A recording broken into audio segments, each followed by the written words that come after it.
Assalamualaikum warahmatullahi wabarakatuh. Selamat sore, selamat bertemu kembali dalam perkuliahan akuntansi dalam mata kuliah akuntansi menengah mahasiswa UT di manapun berada. Pada kesempatan ini kita di pertemuan pertama ini kita akan membahas mengenai konsep-konsep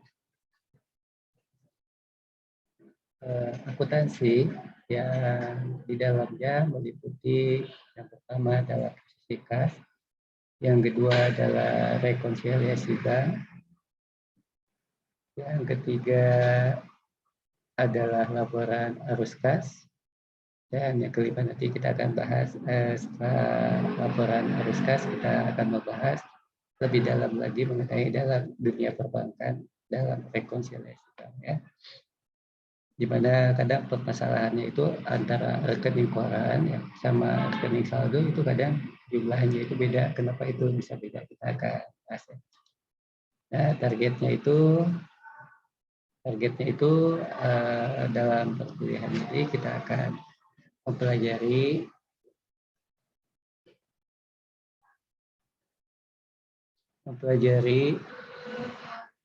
mengenai akuntansi kas dan kas kecil, yang kedua menyusun rekonsiliasi bank, yang ketiga laporan arus kas. Nah, kita akan bahas satu-satu. Yang pertama adalah kas kecil. Kadang kan kalau istilah ada yang bilang kasbon, ya, apa lagi ya? Kadang dalam kehidupan sehari-hari kita selalu dipakai ya. Jadi yang disebut posisi kas itu biasanya identik dengan kasir ya, lalu identik dengan bendahara dan sebagainya. Nah, sehingga dalam konsep ini kita akan membahas lebih jauh tentang definisi kas. Kas merupakan suatu alat pertukaran dan juga digunakan sebagai ukuran dalam akuntansi. Jadi dalam ukuran berarti ada kecil, besar, ya, rendah, dan sebagainya. Nah, dalam hal ini adalah transaksi, berarti transaksi yang dilakukan selama dalam periode tertentu. Jadi secara lengkap mengatakan semua transaksi yang terjadi dalam akuntansi selalu diukur dengan kas yang merupakan satuan nilai mata uang yang berlaku di negara tempat domisili perusahaan. Nah, kas merupakan salah satu pos aktiva. Kita di semester 1 tentunya masih ingat bahwa aktiva itu adalah bagian dari ekuitas ya. Ekuitas ya, aktiva itu sama dengan ekuitas. Ekuitas itu adalah kekayaan. Kayak di sini dalam bentuk aset ataupun modal. Aktiva lancar, berarti aktiva lancar berarti liquid ya. Aktiva ya balik liquid. Nah, sehingga dari definisi atas kita sangat bisa disimpulkan bahwa yang disebut kas memegang peranan penting dalam sebuah perusahaan. Komposisi kas dibagi jadi kas itu ada komposisi kas ya. Komposisi kas itu bisa didefinisikan ada 5. Bisa ada di sini ada separated to the responsibility ya, untuk pengendaliannya ya, untuk ekspor internal cash fund, lalu petty cash fund other employee, lalu dana kas kecil. Nah, kadang kas kecil ini memegang peranan penting khususnya buat karyawan biasanya ya, dan kadang ini yang menjadi permasalahan juga dalam keuangan. Misalnya contoh mau beli perangko 10.000 misalnya, mau beli bayar parkir misalnya 3.000, misalnya ke kasir pinjam dulu 3.000 buat ini kurang misalnya COD-nya. Nah, si kasir kadang menjadi bingung kalau semua transaksi yang kecil-kecil gitu dicatat dalam laporan keuangan, sehingga nanti kita akan bisa belajar tekniknya. Ada dua teknik pengelolaan kas kecil ya. Nah, jadi dua pengelolaan kas kecil ini terdapat dua sistem pencatatan dana kas kecil, yaitu sistem interest, dua sistem fluktuasi. Kita akan bahas ya. Jadi kalau sistem interest itu saldo dalam akun kas kecil selalu tetap, ya, selalu tetap.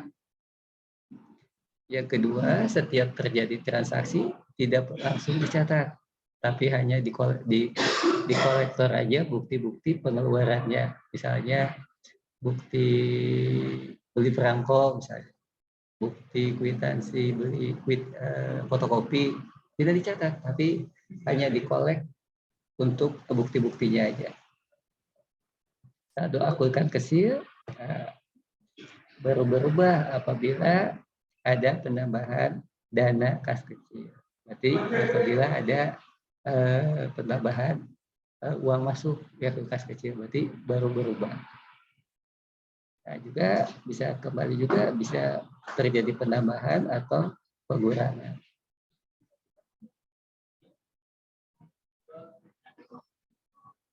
Lalu kemudian apabila di akhir periode kas kecil, apabila di akhir periode dilakukan adjustment ya, adjustment terhadap jumlah pengeluaran kas kecil, sehingga pada awal periode berikutnya untuk mengendalikan saldo ini kas kecil jumlahnya akan seperti semula. Jadi pada intinya begitu, saldo kasnya itu dipakai dulu. Nah, kan berarti saldo kas kecilnya berkurang. Setelah itu dilakukan adjustment. Jadi dilakukan misalnya perangko berapa itu berapa dilakukan misalnya 200.000, barulah dilakukan pencatatan biaya dan lain-lain sebesar 200.000, dan itu nanti diklaimkan ke bendahara supaya segera dibayar. Nah, kalau sistem fluktuatif itu kebalikannya. Jadi dia setiap pengeluaran dicatat dalam bentuk transaksi. Ya.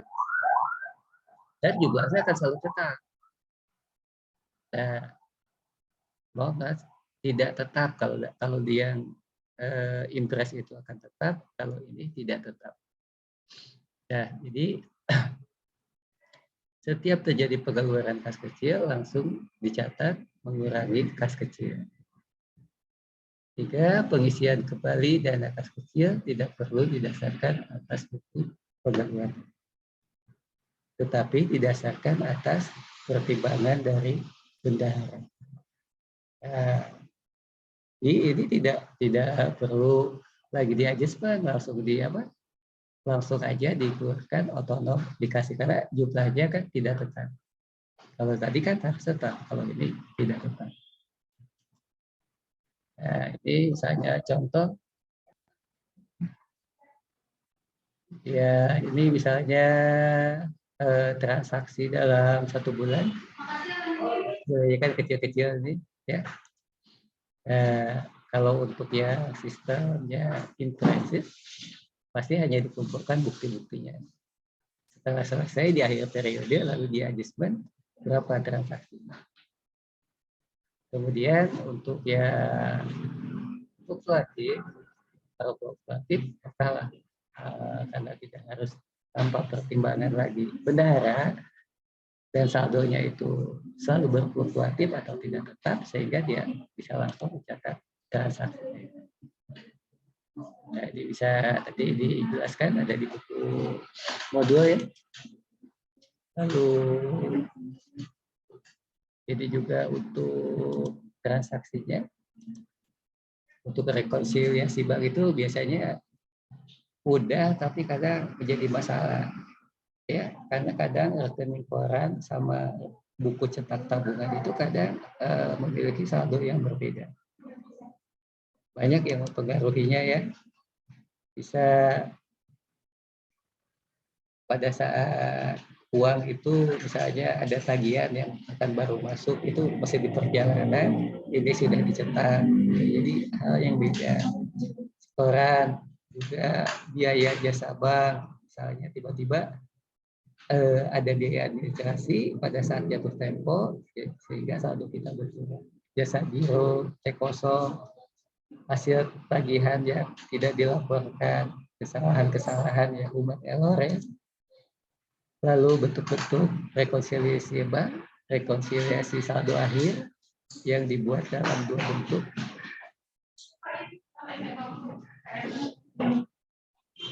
Dalam dua bentuk,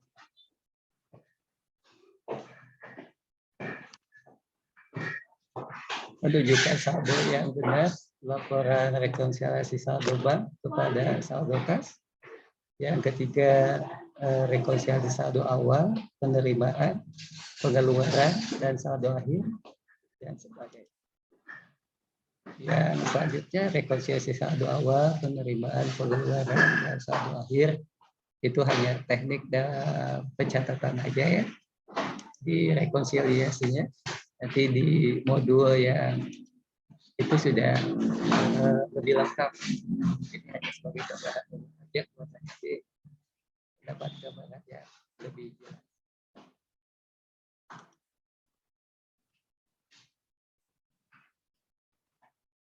Ya, adik-adik, demikian perkuliahan kali ini. Sampai ketemu di sesi selanjutnya. Sukses selalu, sehat selalu. Semoga menjadi manusia yang lebih baik. Assalamualaikum warahmatullahi wabarakatuh.